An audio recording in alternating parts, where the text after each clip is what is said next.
सवाल पढ़ने जा रहा है। ये नवोदय प्रवेश परीक्षा 2025 में आया हुआ सवाल है, जो कि कक्षा 3 का सवाल है। कक्षा 3 में सवाल ऐसे है, हमने आपको पढ़ाया ना? बोलो, पढ़ाया ना?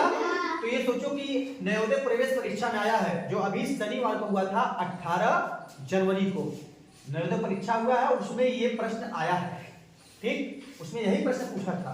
प्रश्न क्या है? भाग के एक प्रश्न में, मतलब भाग का सवाल दिया है, उसमें भाजक 51 है, भागफल 16 है और शेषफल 27 है, तो उसका भाज्य पूछा है। क्या पूछा है? भाज्य पूछा। इस प्रकार के सवाल को हमने कई बार हल कराया है, कराया नहीं कराया है? तो ये किससे लगेगा? सूत्र से लगेगा। हमें भाजक दिया है, भागफल दिया है, शेषफल दिया है, पूछ क्या रहा है? भाज्य पूछ रहा है। तो ये सवाल कैसे लगेगा? देखो ध्यान दो, फार्मूला क्या होता है, इसको हम डायरेक्ट फार्मूला लगाएंगे। भाज्य बराबर भाजक गुणे भागफल, बोलो प्लस, बोलो प्लस फार्मूला नहीं याद है ना? देखो हमसे क्या पूछा है? भाज्य। क्या पूछा है? भाज्य। भाजक दिया है, भाजक कितना है? 51 और भागफल कितना है? 16।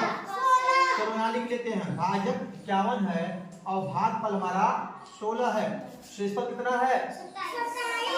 27 है। मतलब भाजक और भागफल का आपस में गुणा कर देंगे और शेषफल को जोड़ देंगे तो हमको भाज्य प्राप्त हो जाएगा। चलो करते हैं, 16 एकम 16 हासिल 1, 16 पच्चे 80, 80 और 1 81, कितना हुआ? 816 और प्लस 27 जोड़ दो, 7 6 13 हासिल 1 2 1 3 1 4 और ये 8। ये हमारा क्या हो गया? आंसर हो गया। तो कौन सा विकल्प सही है? ए बी सी डी, कौन सा विकल्प सही है? विकल्प नंबर हमारा ए सही है।